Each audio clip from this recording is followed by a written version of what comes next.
জুলাই সনদের যদি বাস্তবায়ন করতে সরকার দেরি করে অথবা অন্য কিছু হয় তাহলে আবার জনগণ রাস্তায় নামবে, এটা খুবই স্বাভাবিক।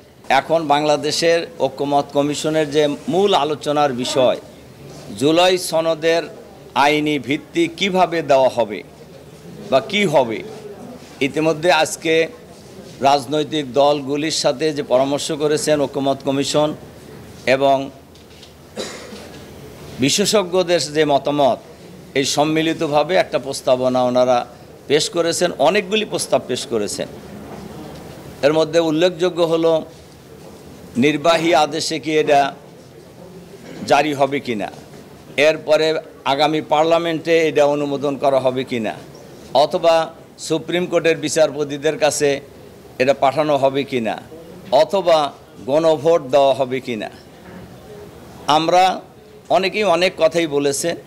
আমরা পরিষ্কারভাবেই বলেছি আমাদের দলের পক্ষ থেকে যে জুলাই সনদের আইনি ভিত্তি এখন বাংলাদেশের 18 কোটি মানুষের দাবি, এবং দাবি করার কথা ছিল না।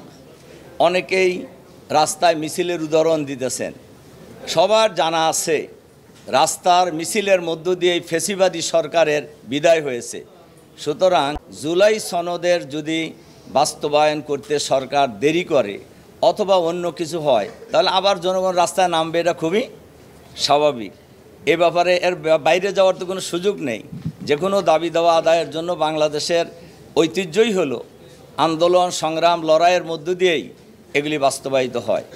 আর জন্যই আমাদের পক্ষ থেকে পরিষ্কারভাবেই বলা হয়েছে, আপনাদের সবই জানা আছে পার্লামেন্টের ব্যাপারে।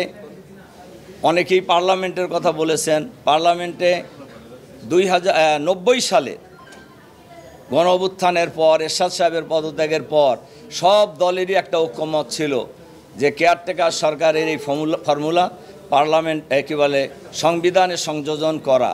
কিন্তু আপনারা জানেন যারা ক্ষমতায় এসেছিলেন তারা এটা যথাসময়ে করেননি। পরে আন্দোলনের মধ্য দিয়েই আবার সেটা পার্লামেন্টে বাস্তবায়িত হয়েছে।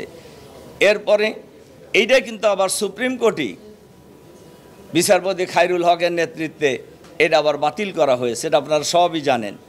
এজন্য আমাদের বক্তব্য হলো যে কনস্টিটিউশনাল অর্ডারের মাধ্যমেই এটা বাস্তবায়ন করতে হবে। প্রয়োজনে এরপরে গণভোটে আমরা যেতে পারি, তবে এটা ইলেকশনের পরে নয়।